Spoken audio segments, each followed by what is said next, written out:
Magandang tanghali, bayan. Magandang tanghali. Nabusog na kayo? Parang gutom pa kayo no? So ngayon, kasama natin si Kristo sa pamagitan ng Eucharistia. No?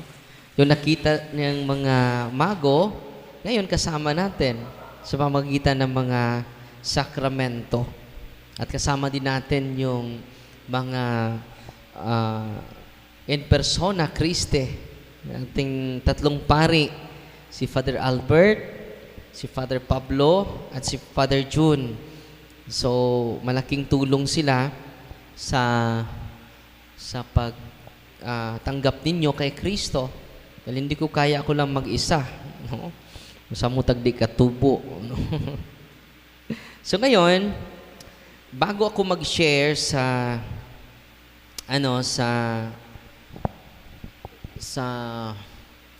pang 7 bullets of the wounds of ignorance, 10 minutes sa real encounter, a real experience with the demons. Second is the wounds of ignorance. Nandito po ito sa aklat ni Father Chad Ripperger. So ngayon, magsimula ako kahapon. Yung kahapon, may pasyente tayo from Cebu. Isang dalageta, 22 years old. Bago po siya na pasyente natin, pinaprocess natin siya mga 2 buwan na. No? Pero ngayon ko pa lang ito i-share. Ang dami pong pinaprocess natin, hindi ko pa na-share sa inyo. Very amazing yung kanilang mga encounter sa demonyo. Itong babaeng ito, a young woman from Cebu, manifested signs of demonic oppression and possession during a solemn exorcism. The demons spoke Spanish. Nagsasalita siya ng Espanyol during sa exorcism. So, na-exorcise ko siya 3 times. No? Mamaya, pang-4. Pero malaki na yung improvement po. A language she do not normally speak. Nagtatanong ako sa kanyang pamilya, nag-study ba ito ng Spanish? Very fluent. Spanish talaga. Yung mga lingwahe niya. At base sa narratives niya, dahil magsagawa tayo ng narratives, mga almost 2 months na tayo.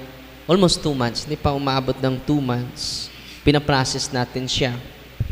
Ito yung mga entry points sa kanyang buhay. Multiple spiritual entry points. Consulting more than 10 faith healers, mga occult practitioners. No? Ano pa? Practices involving the occult such as numerology, astrology, zodiac signs, horoscope. Akala ko okay lang yung horoscope, Father. Tanungin nyo, ano yung zodiac sign ng katabi mo? Sumagot, Cancer ako. Ikaw, Goiter. Sa'yo, ulcer. Yan po ay against sa simbahan po. Bakit yung mga mago, Father, astrologer sila? So, sinasagot ko na yan kanina. Tingnan nyo yung live ko. Hindi ko na ito sasagutin. Zodiac signs, pendulum use, tarot cards, spirit guides, and spirit watching. May spirit guides, no? Energy reporting, spell-related practices. Yeah, she also experienced vivid imaginations and scenarios that felt real. Yung mga imagination niya maging totoo, no?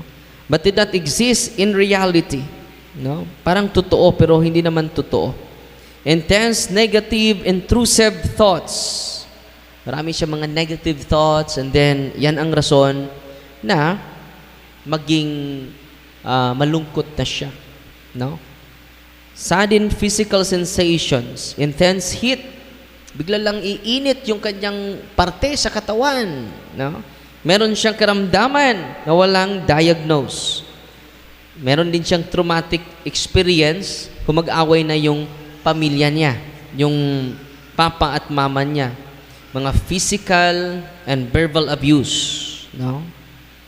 So, lumaki siya na may negative na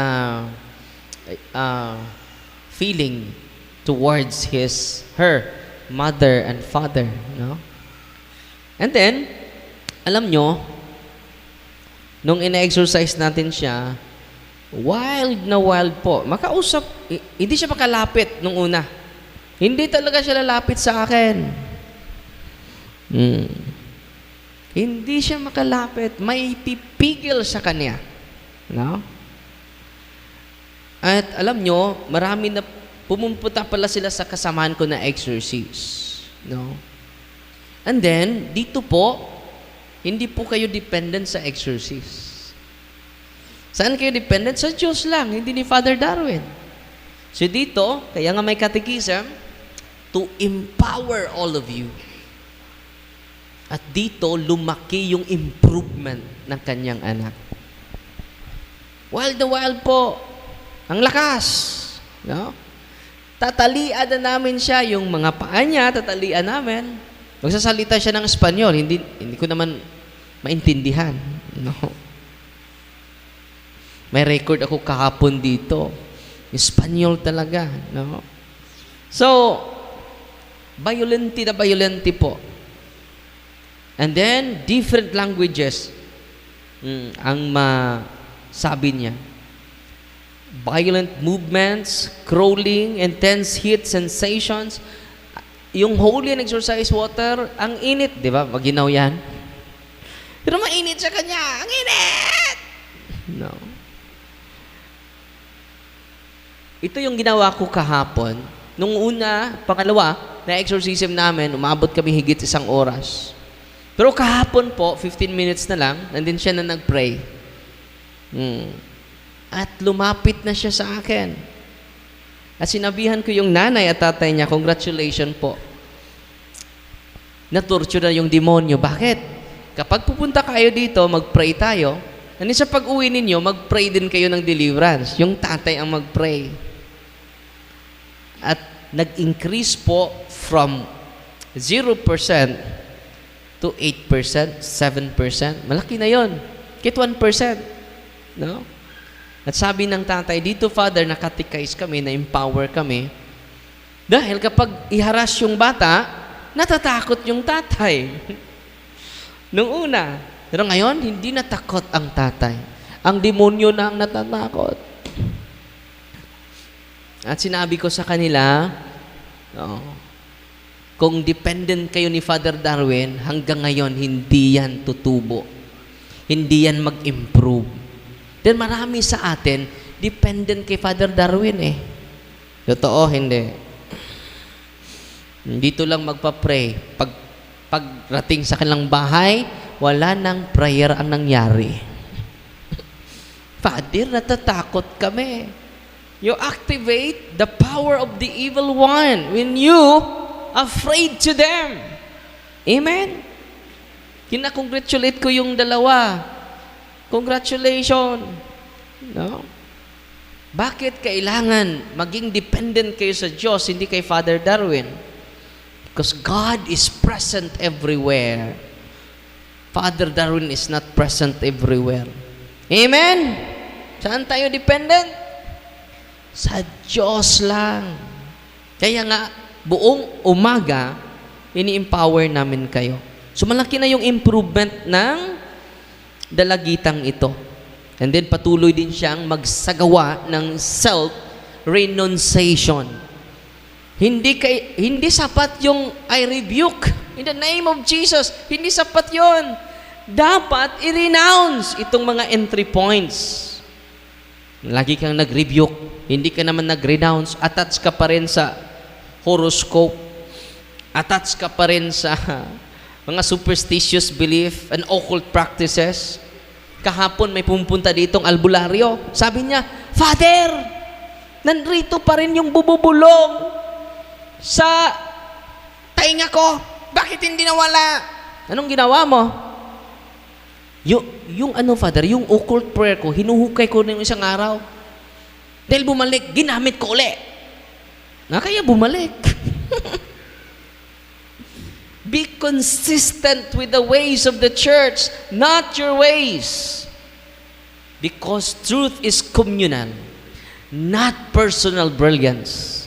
Ano yung katotohanan? Truth is communal from the apostles. Communal. Galing pa sa ating apostolic tradition.